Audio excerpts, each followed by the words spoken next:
الحمد للہ رب العالمین والصلاة والسلام علی سید المرسلین اما بعد۔ بہت سے بھائی یہ شکایت کرتے ہیں کہ ہمیں غصہ بہت آتا ہے، اس بارے میں شریعت کیا رہنمائی کرتی ہے؟ تو گزارش یہ ہے کہ غصہ کے نقصانات بہت زیادہ ہیں۔ غصے کی وجہ سے انسان دوسروں کو برا بھلا کہتا ہے، انہیں گالیاں دیتا ہے، ان پہ لعنتیں بھیجتا ہے، اور کئی دفعہ بات قتل و غارت تک پہنچ جاتی ہے۔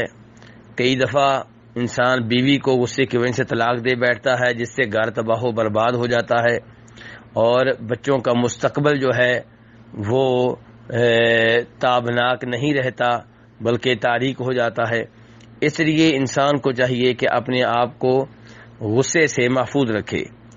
اسی لیے نبی علیہ الصلوۃ والسلام نے فرمایا ہے کہ جب غصہ آئے تو اللہ تبارک و تعالیٰ سے پناہ مانگنی چاہیے، کیونکہ یہ غصہ شیطان کی طرف سے ہے، تو اللہ سے پناہ مانگی جائے کہ اللہ اس سے محفوظ رکھے۔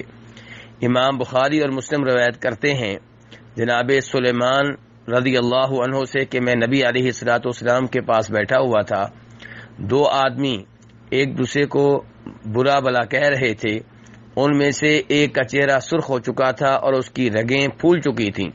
تو نبی علیہ الصلوۃ والسلام نے فرمایا میں ایک ایسا لفظ جانتا ہوں، ایک ایسا جملہ جانتا ہوں، اگر یہ جملہ یہ آدمی کہے تو اس کی یہ حالت جو بڑی خطرناک ہو چکی ہے یہ ختم ہو جائے گی، جاتی رہے گی۔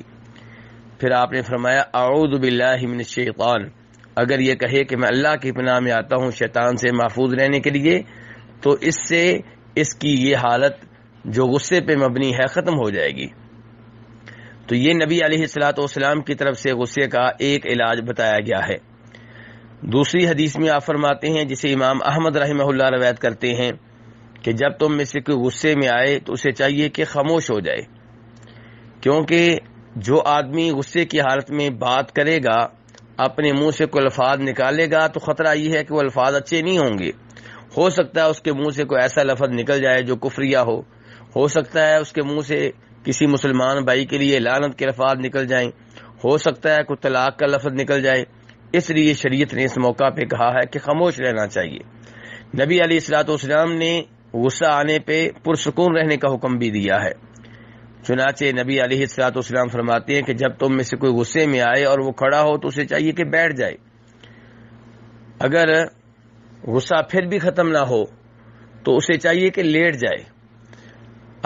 اگر غصے والا آدمی اگر کھڑا ہوگا تو ظاہر ہے کوئی ایسی حرکت کرے گا جس کے نتائج اچھے نہیں ہوں گے، تو اگر وہ بیٹھ جائے گا تو اس سے غصے کی وجہ سے جو شر پیدا ہونا ہے اس کے امکانات کم سے کم ہو جائیں گے، اور اگر لیٹ جائے گا تو پھر انشاءاللہ غصے کے جو خطرات ہیں ان سے بالکل محفوظ ہو جائے گا۔ تو اس لیے نبی علیہ الصلوۃ والسلام نے اس موقع پہ لیٹنے کی وصیت کی ہے۔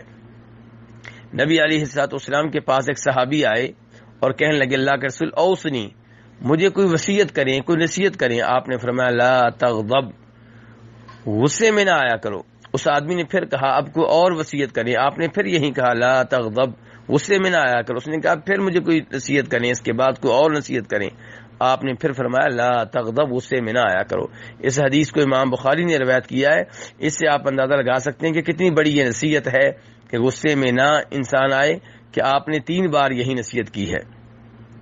اور کسی حدیث میں آپ فرماتے ہیں کہ جو غصے میں نہیں آئے گا وہ جنت حاصل کر لے گا، اسے جنت مل جائے گی۔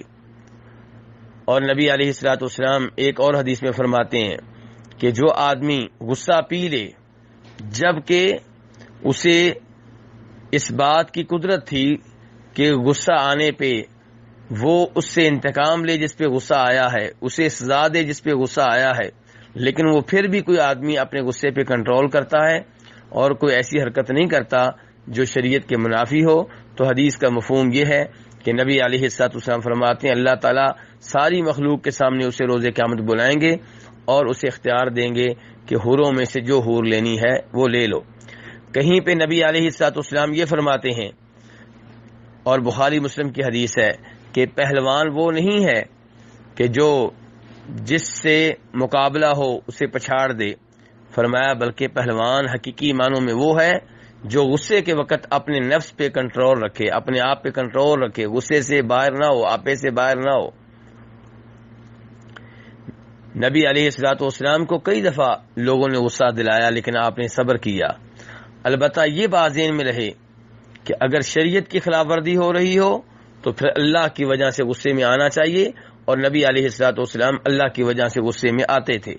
جب آپ کو ایک امام کے بارے میں بتایا گیا کہ نماز بہت لمبی پڑھاتا ہے اور اس کی لمبی نماز پڑھانے کی وجہ سے کئی لوگ فتنے میں مبتلا ہو رہے ہیں، ایک آدمی نے نماز درمیان میں ترک کر دی تھی تو آپ اس آدمی پہ شدید ناراض ہوئے، اس امام پہ، اور کہا کیا تم لوگوں کو فتنے میں ڈالنے والے ہو اور ان کے دلوں میں دین کے بارے میں نفرت ڈالنے والے ہو۔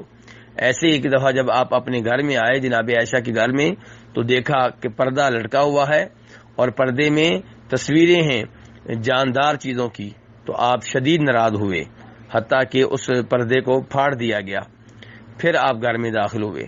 ایسے ہی جب ایک دفعہ جناب اسامہ نے، جن سے آپ کو شدید محبت تھی، ایک عورت کے بارے میں شفاعت کی جس کا ہاتھ آپ کاٹنے لگے تھے چوری کرنے کی وجہ سے، تو آپ جناب اسامہ پہ شدید ناراض ہوئے اور کہا کہ اللہ کی حدود میں تم شفاعت کر رہے ہو۔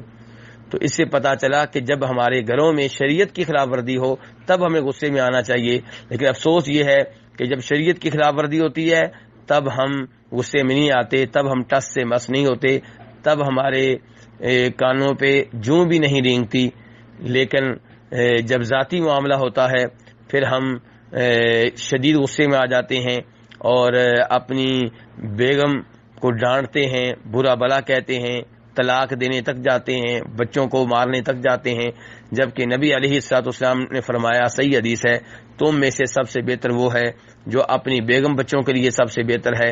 اور دوسری حدیث میں آپ فرماتے ہیں، ابو داؤد ترمذی کی حدیث ہے کہ وہ ہم میں سے نہیں ہے جو بچوں پہ چھوٹوں پہ شفقت نہ کرے اور بڑوں کا احترام نہ کرے۔ اللہ رب العزت سے دعا ہے کہ وہ ہمیں اپنے غصے پہ کنٹرول کرنے کی توفیق عنایت فرمائے، اور نبی علیہ الصلوۃ والسلام نے جو غصے کا علاج بتایا ہے اس علاج کو اپنانے کی توفیق عنایت فرمائے۔ وصلی اللہ تعالی علی نبیہ محمد وآلہ وصحبہ اجمعین۔